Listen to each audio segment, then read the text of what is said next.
कृष्ण दोस्तों, मैं तरुण जानी, रेकी ग्रैंड मास्टर, आपका दोस्त, आपका भाई। दोस्तों, आज हम बात करेंगे मूलाधार चक्र के बारे में।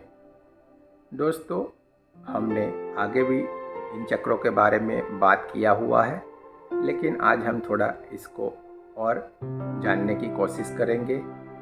दोस्तों, मूलाधार चक्र, जिसके नाम में ही सब कुछ छुपा हुआ है, सारे चक्रों का आधार, मूल आधार, पूरे शरीर, पूरे चक्रों का जिस पे आधार टिका हुआ है वो है मूलाधार चक्र।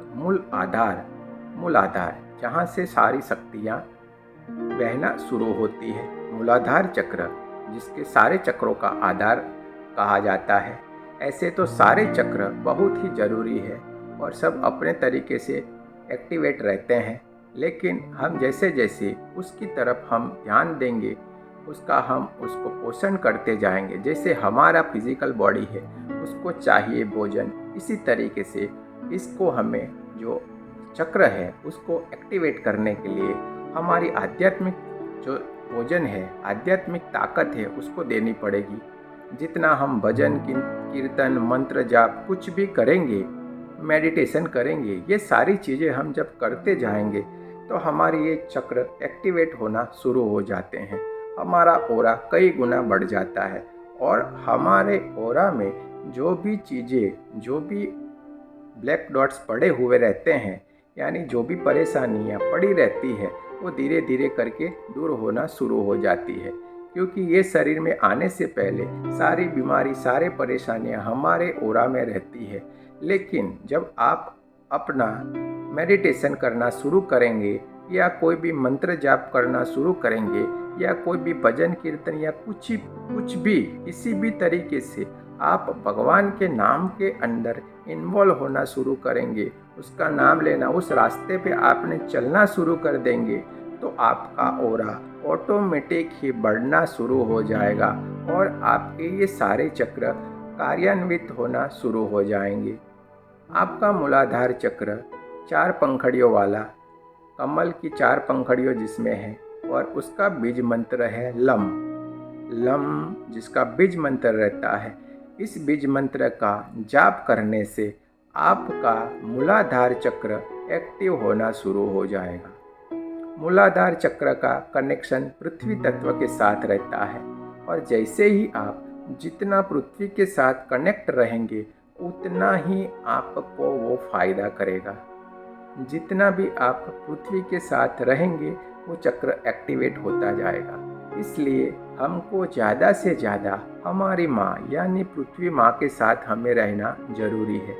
आजकल के ज़माने में देखिए, लोग शहरों में जाके बसने लगे हैं और वहाँ पे ऊंचे ऊंची इमारतें बनने लगी है और हम कई मंजिले पे रहते हैं, तो हमारा कनेक्शन पृथ्वी तत्व से दूर होता गया है, जिसके कारण हमें बहुत सारी बीमारियां आना शुरू हो गई है, बहुत सारी परेशानियां आना शुरू हो गई है। हमारे घुटनों का दर्द, जोड़ों का दर्द, हाथों का दर्द, रीढ़ की हड्डी में जितनी भी हड्डियां, जॉइंट्स, ये सारे जो भी प्रॉब्लम आ रहे हैं, वो सब मूलाधार चक्र में प्रॉब्लम होने के कारण आ रहे हैं।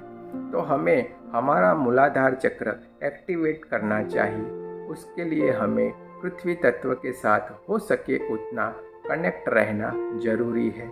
अभी एक साइंटिफिक जो रिसर्च किया गया है, उसमें भी हमें पृथ्वी तत्व के साथ कनेक्ट रहना बताया है और उसमें से एक इलेक्ट्रिक पावर आता है, जो पावर हमें एनर्जी देता है। ये प्रूव कर दिया गया है और इसका उपचार भी अभी शुरू हुआ है, जिसमें आपको इलेक्ट्रिक के वायर लगा के पृथ्वी के अंदर वो 2 लगा के आपके पैरों के नीचे उसको रखा जाता है, जिससे आपको एनर्जी मिलती रहे। जो इंसान बीमार रहता है तो उसको भी वो धीरे धीरे करके ठीक होने लगते हैं। आप हो सके इतना सुबह में गार्डन में खुले पैर में हरे घास में चलना शुरू कीजिए। आपका डायबिटीज़, जो भी सारी बीमारियां, अलग अलग नाम से ये बीमारियां रहती है, लेकिन बीमारी एक परेशानी ही है और वो सारी कोई ना कोई तरीके से, जैसे बच्चा अपनी माँ से अलग रहता है और वो कमज़ोर पड़ने लगता है, उसका पूर्णतः विकास नहीं होता, शारीरिक, मानसिक या कुछ भी हो, वो माँ से अलग रहेगा उसका विकास नहीं होगा, वैसे ही हमारे साथ घटित होता है और हम कमज़ोर रहते हैं।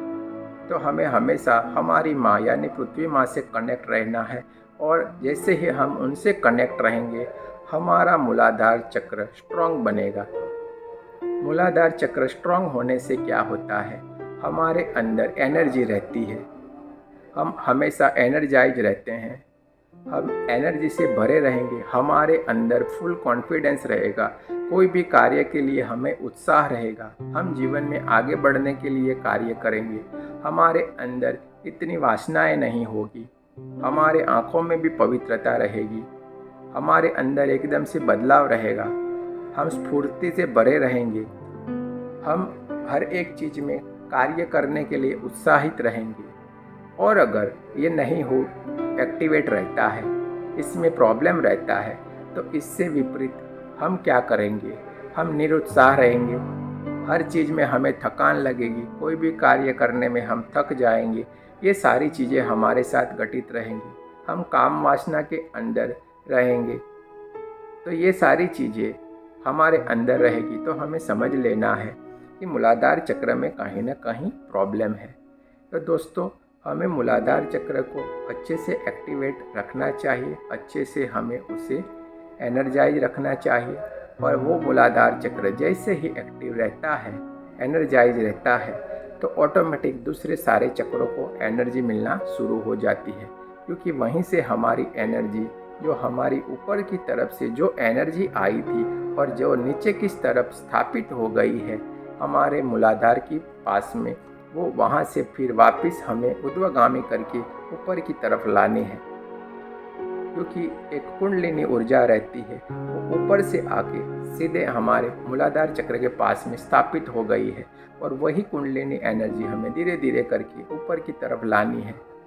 तो जैसे जैसे हम वो शक्ति ऊपर आती जाएगी, सारे चक्र एक्टिवेट होते जाएंगे, और फिर हम हमारी वो साधना में ध्यानिष्ठ अवस्था में चले जाते हैं, और ये सब का एक ही चीज़ से कर सकते हैं, वो है ध्यान, मेडिटेशन। शुरू में आप कोई भी मंत्र जाप का सहारा ले सकते हैं। मंत्र जाप का सहारा लेना जरूरी है, क्योंकि आपके अंदर जो भी विचार आते होंगे, जो भी ख्याल आते होंगे, वो धीरे धीरे करके ये मंत्र जाप करने से वो बंद होना शुरू हो जाएंगे। लेकिन जब आपके अंदर ये सारी चीज़ें बंद हो जाए, आप ऑटोमेटिक ध्यान की अवस्था में जाना शुरू हो जाए, उसके बाद ये मंत्र का भी कोई मतलब नहीं रहता है। जैसे कि हम 10 मंजिला इमारत पे रहते हैं, और वो जब हम अपने घर पे यानी 10वीं मंजिल पे रहते हैं और वहाँ पे हमारे मकान में हम चले जाते हैं, तो सीढ़ियों का कोई मतलब नहीं रहता है। इस तरह हम वो स्टेज में पहुँच जाने के बाद ये मंत्रों का कोई मतलब नहीं रहता है। आप उस डायरेक्ट वो परमात्मा की एनर्जी के साथ आपका कनेक्शन हो जाता है, और आपकी यात्रा शुरू रहती है।